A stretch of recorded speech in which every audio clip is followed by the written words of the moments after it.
I'm Joey McEvoy. I'm an East Coast snowboarder and a full-time fishing guide. Snowboarding has introduced me to the coolest people I know. With the help of my buddy Kai, in this series we're going to take those folks fishing, share their stories, and the thing that we love. This is Boarderlines.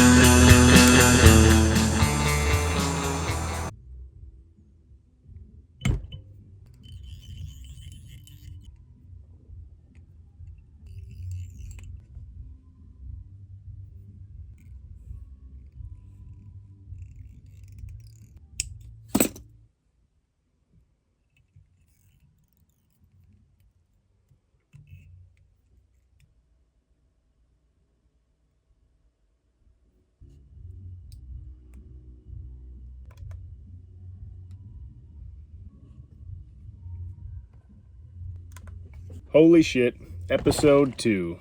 Here we go. Kai and I got to fish with our buddy Mark Gama, an amazing snowboarder. More so than that, a hardworking dude, businessman, and somebody who really just, whether it's snowboarding or skateboarding, filming, his own personal projects, or even just hopping on the boat and fishing with us, it's really clear that he puts so much passion and effort into everything he does.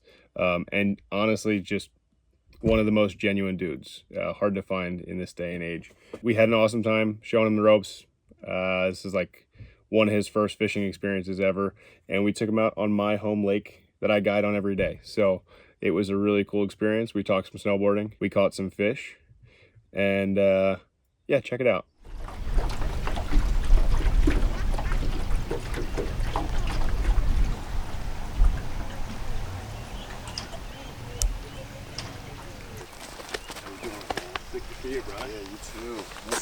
All right, so the reason I want to have Mark on the boat so bad, we talked about this a long time ago. The idea of this whole show is to have people that are like,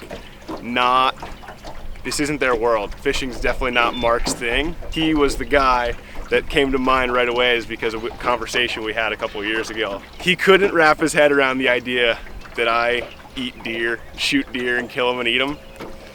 And I didn't bring any deer meat today, but I brought some jerky of something else that I want the both of you guys to try, and I want you to try and tell me what it is and tell me if you like it. But I'm not telling you what kind of animal you're eating. It smells pretty good. Dude, he's so hesitant. All right, Kai, you go first. Let it soften up. It's one of my favorite things to jerk.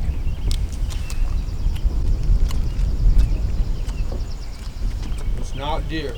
It's not deer. There's some squirrel or some shit. Nah, squirrels are really light meat. Oh. It's like a pretty mundane animal. Like, you wouldn't buy it at a store. You got any guesses? But you'd probably... Is it pheasant? No, not a bad guess. Also a really light meat. This is dark. Some sort of rodent? Mm-mm. No, you'd see it on like a fancy restaurant menu. Goose? What is it? Goose. Canada goose.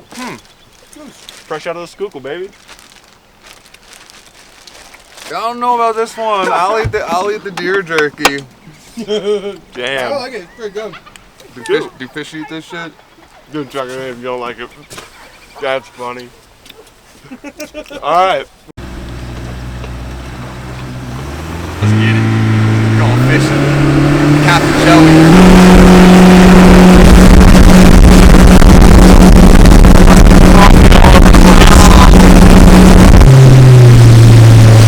Starting, baby, let's get it. We're off to a hot start. You got a rag? No, yo, I'll just power wash. Look, this thing sinks super slowly, like a foot per second, and they want to pick it up off the bottom of the lake, but they want it to like twitch around and shit. So I cast into the wind like super shallow right here, and then it drops off. These fish are gonna be sitting like right on the drop off, like, over that shelf. And then I'll fall off this boat. you see, after like 5 seconds, I just twitch, and then I add slack in it again, and I just let it sink. And everybody loses fish because they just like start winding it when they feel it. If you feel a fish, you gotta yank up on them once, just really hard. And that's just gonna put the hook in the fish's mouth. up real Just quick. give them one hard yank. Whoa. That's what happens with no fish on there when you yank. And then you'll have tension, right? And you keep the rod tip up. You keep the rod tip bent because you're just like applying tension. If the line goes slack, he can shake it out of its mouth. Okay. This is a Joey McEvoy model. Yeah, dude, I made every one of these Look at every one of these rigs. McEvoy. Mark Gama. Yeah, touche. So just like starting out. So These lines aren't gonna get tangled on no, anything? I'll keep mine so far away from it. Like everybody knows about Jahfeesh, like what it is. But I don't know if everybody knows like the origin of it, and it's a pretty fucking gnarly story. Yeah, man. It's actually been a minute since I talked about Jahfeesh or like one of these stories. Well, you got a couple of brands. Yes. Gama Printing Co. is pretty much my full-time. That's my bread and butter. And we do like screen printing, embroidery, stickers, vinyls, cups, mugs, glasses, gear if you need some stuff. So yeah, man, I just I work a lot, but I still try to hold on to Jahfeesh. We've been doing like a lot of events the last few years. Recently I just got married and been focused on like fixing up our house and working on the car. That's a full-time job in itself. I kind of took a step back and been focusing a little bit more on that recently. Yeah. Wife, dog, the whole man. white picket fence thing. You have Jahfeesh, you got Gama Printing Company. Am I correct in saying you have like a car business as well? So we got rid of that a few years ago. It was a vinyl wrapping, tinting, ceramic coating, detailing shop, and it just got too busy. So, rather than take on too much at one time, I'd rather focus on the more important stuff. Well, not only that, but more so being able to put my all into something. I don't want to be so spread out that stuff starts falling through the cracks. Like I'd rather have everything tight and let go of one.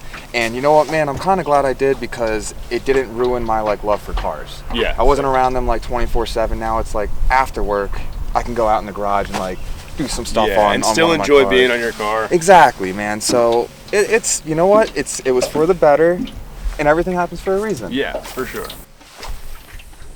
You see that? That was a good one. Get that, Kai. That was a good one. So you're actively moving. You're not just sitting like here. You see, I'm going so slow. Like I'm just keeping it twitching, but then I just like tiny little motions, like kind of exactly what you're doing. Will definitely catch a fish. So you're chilling, but you're not like not doing too much. The idea is this thing should like kind of just bounce on the bottom. Not too much, Kai. Not too much, man. It's like a lady. You gotta wait for her.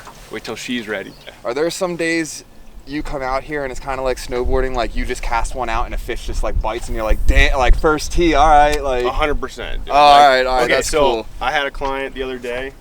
This is this kid. He was like 18, and his dad. He had never caught a fish before. He's like, I want to catch my first fish. I don't care what it is. And his first cast, he caught like a 21-inch smallmouth. That's like.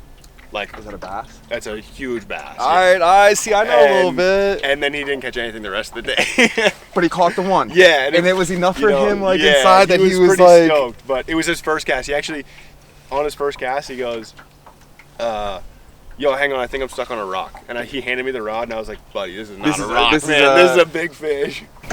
It'd be sick if we caught some like monster.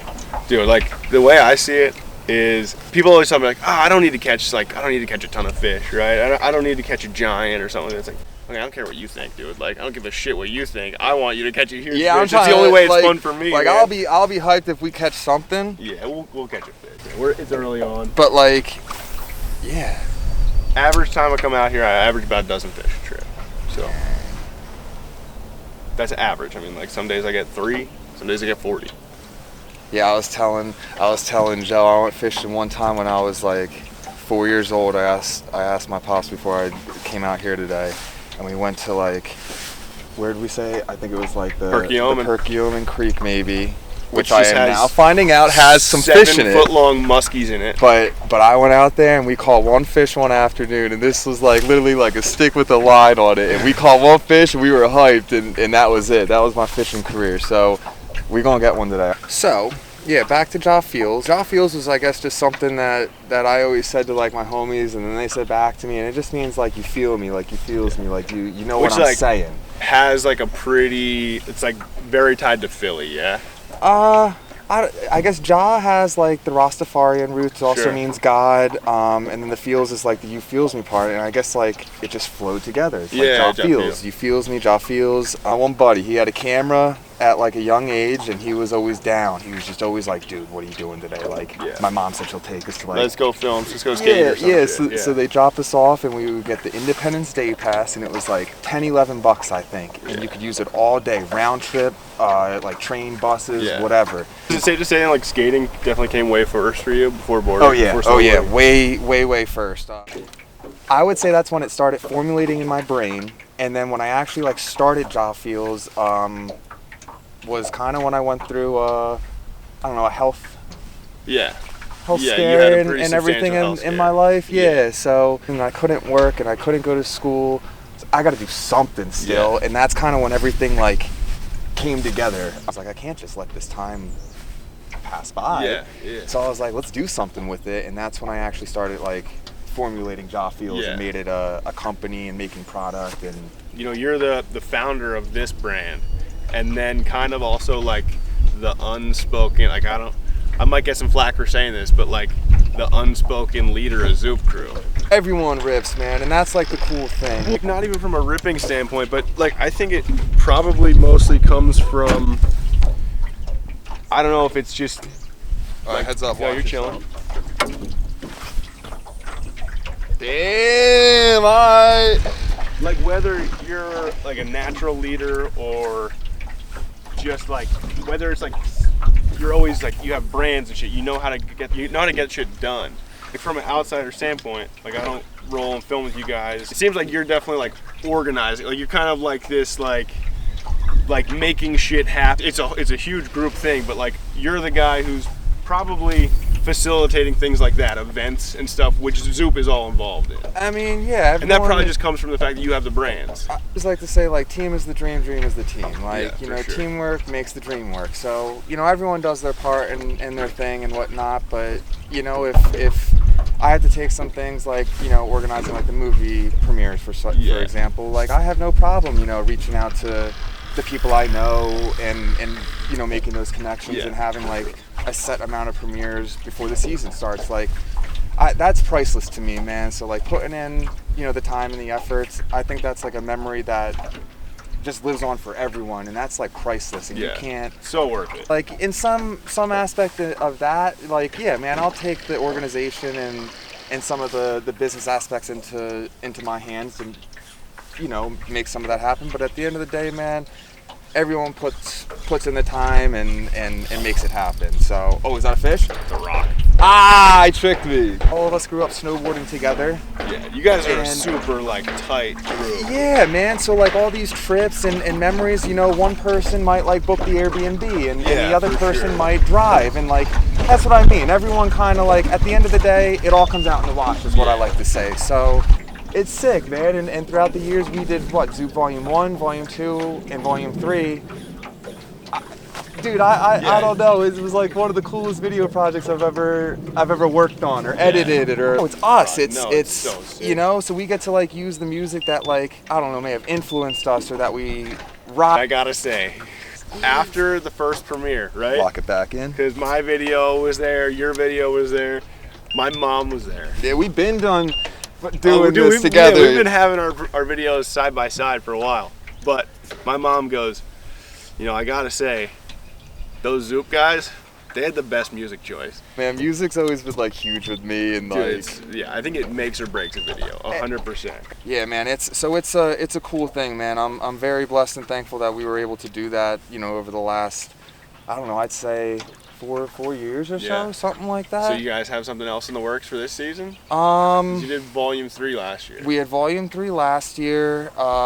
This season, I think everyone was out kind of filming. I don't really know. Yeah. We'll just have to wait and see. yeah, You're gonna who's have to got be, what to yeah, do. man. There's definitely some bangers that went down. So you're just gonna have to wait and see. You know, Yeah, what comes sick. out. All right. Like, this actually, yeah, we got shouts out Pat Morgan, Big Boulder. Rest in peace. Joey and I used to ride up there together. That's what I do. So you're gonna aim right at that dock, right? And then I got something. I want that. Yeah, you know, vegetarian's an old Native American word, right? It means bad at fishing. Does it?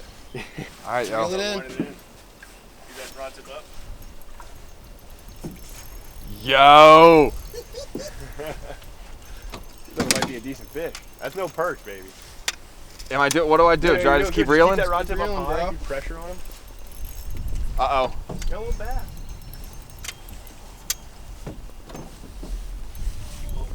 Come on, come on, come on. Keep whining. Keep whining? Yeah.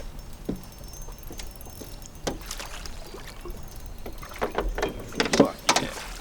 Yo! We did it. Little Larry. What'd I catch? This is a largemouth bass. Nah, I'm not going. Oh, you're you for go. sure holding this fish. See, you can't do nothing now. This is fucking crazy. So, dude, that's like probably a 1 pounder, maybe a little less, like probably like 0.9. Look, those are just holes on this side? Those are gills. That's how he breathes. There's like a 1 pounder. We get them like up to 5 or 6 pounds in here, so they get way bigger. They're fucking huge compared to that guy. See his little dotted line running down here, like that guy. It's a motion detector, literally. So if it's like muddy water, he can still see. Like he's got a radar on him. He's like detecting. Like he can feel instead of see. Yeah, he can feel movement around him. All right, we did it. We got one on the board. Let's go, yo. All right, I caught a fish today, man. Let's- Yo, I can't believe I held it. That's crazy. I'm blown right now, I'm not gonna lie. That was fucking crazy. That's some of the craziest shit I ever done, probably. Yeah, I'm hyped. I don't even have words right now. All right, we're gonna do another one? Yeah. Can't go over hoods to woods. Joey likes the pineapple. Sick. I gotta catch another fish now. We can put 2 stickers. I technically put 2 stickers. Yeah, I didn't have like a big one, so maybe 2.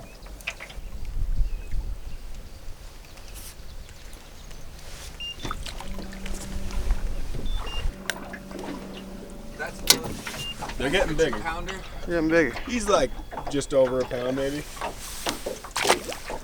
Bye bye. Yo! I think I lost it. No, he's still on. Yo! Let's go! They got yellow perch. Yeah, that thing's sick, dude. Okay. Little yellow perch. Hey, buddy. Sick, yo! That was a good one. That was a good one. All right, so we got a bass and a yellow perch. perch. Perca flavescens in Latin. Pert. Yellow perch. Dude, thanks for that. Kai knew. He said, dude, just throw this one right there. Sick. And then You gotta start guiding, buddy. trying to keep it somewhat tight. Here we go. Oh, you got one? He just came in. Little sunfish. So that one's a little bit darker. Dude, chunk. It's a chunker is what he is. That mofo.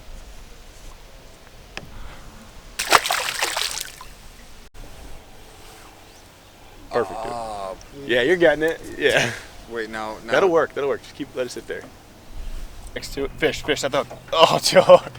Too late? Too late. You got to. The second that thing's underwater. Oh, man. Fish. There you go. You got one. Dude. I still have them. We got the tiniest fish on the planet on this rod right now. Hey, that's a fish. Swing one in. Yeah, We got another perch. baby. Look. All right. What a giant.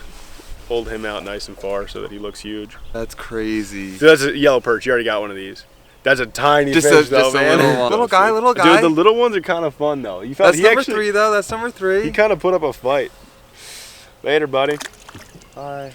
You kind of like touched on how you got into boarding. You have like one of the most unique styles. Like of everybody that we board with, swiveling and super like just smooth style, really unique tricks. And you don't know this, but like when I was coaching and stuff, when I had all the kids with me, they would always be like, dude, like I want to fucking ride like that guy, because you had like the sickest style. But so my question is like growing up in Philly and stuff, who are your influences that made you kind of ride the way? Because like it's super unique. Watching snowboard videos and like parts and everything, I always remember like Lucas Magoon was like the AI of snowboarding. You know what I mean? Allen Iverson. Yeah, I don't get Allen sports references, man. dude, Allen Iverson's a boss. But like he was kind of like the first person you know, set his own style in the game and like wear like the baggier like basketball shorts and everything. So Lucas kind of came in like the snowboard scene, and I'm not saying he was the first, but he was like,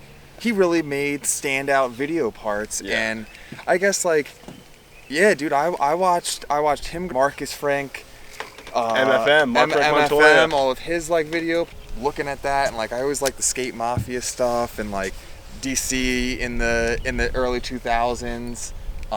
Some baggy pants shit. Yeah, man. So I guess I always gravitated more towards that. From that, right? So it's super obvious that there's like some hints of Lucas in your riding and stuff. Now, you said you grew up watching him. Now you're at the point you're traveling and filming with Lucas, and like he's your boy. Yeah, man. How much of a trip is that you like? It is crazy how you guys are working on projects together. How some things come full circle like that. The Magoon family, all Lucas, his wife Tanya, and their daughter Winter. Yeah. You know, it's been really cool, man.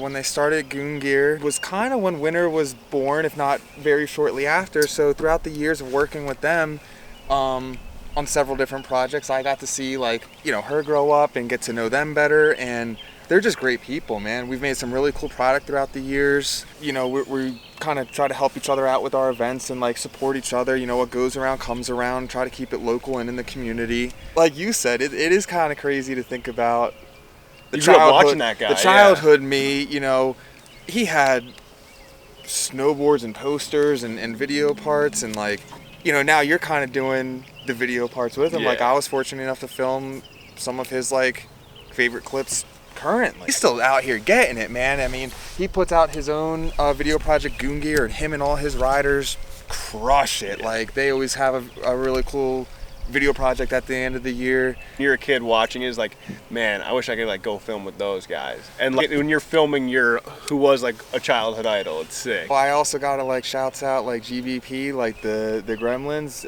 They kind of ran like North Tahoe. Still, I'd say still kind of do. You know, awesome people, and they kind of all have their own styles as well. Yeah. Especially like having friends that you grew up with and actually learned how to ride with. It's crazy, you know. You watch each other ride, and you're like, dude, I kind of like how you did that trick today. And, I want to emulate your shit. That's and Joey's like, all right, well, like I kind of like added this like, you know, the thing I do during. Oh, you got a fish? Big one. No way, dude. This thing's huge. Yeah, he's a nice little largemouth. You know, you might do something that you do wakeboarding and add it into your snowboarding. And I'll be like, dude, that was sick. And the next thing you know, you have like another tweak to your style or a new way to do a trick. And I think that is like really important originality, not only with snowboarding but with anything you do. You know, to draw from other influences other than just like people. You were just telling me earlier, like Kai asked for your recipe on some of your things. So it's like, you know, you're taking inspo from your friends even fishing. Dude, that thing is huge. This is still like a pretty mid fish. He's maybe 2, probably not even. 1 3/4 pounds. That's so exciting. That's what we're looking for, though. Sweet, dude. Let's get you one of these things. Okay, all right. We're trying. Durfee and I grew up riding Spring Mountain together. And dude, we were always bouncing ideas off of each other, like, will this work? Or like, let's just try something new. Because at the time, I don't know, man, snowboarding's still kind of new, if you will. So at that time, tricks were still being invented and style was still being established and like brought into the snowboard world, especially locally, you know, on these little East Coast hills. So like throughout the years, man, bouncing off of like him, and then it outreached to more of our friend group, and then we started going to Bear Creek once we got our licenses, and that's when we met like a whole new group of snowboarders. And then from there, Big Boulder just opened up like everything for us. So well, hey man, that's it right there. Those towers.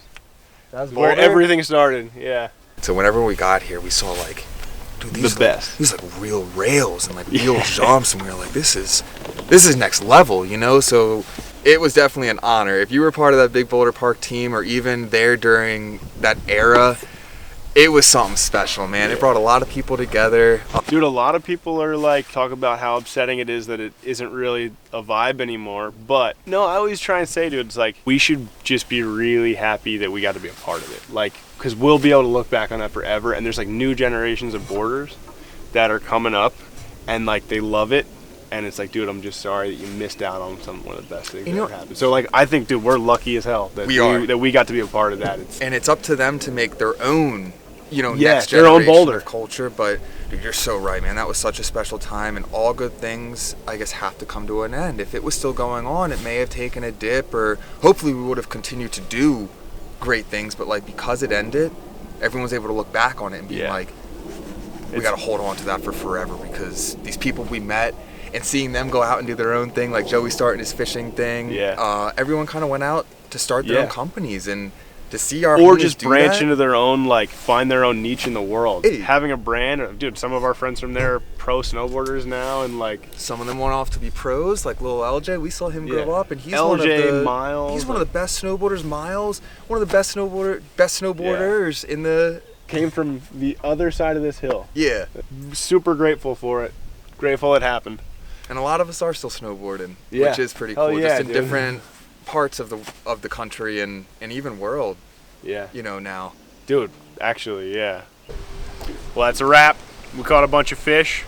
Some of his first fish ever. Got one on a fly caught 3 rod. Today, man. Got a nice bass. I hope you had fun, Mark. Dude, thank you so much. Sick time, man. I appreciate it, dude. And next time I see you, we'll be snowboarding. Yes, we will. Yeah. At Jack Frost Big Or Boulder. hopefully before then, right? Too. We got a whole summer, man. Hell yeah. Thank you guys again. I appreciate it. Catch you guys next time. Sick, yo. See you, bro.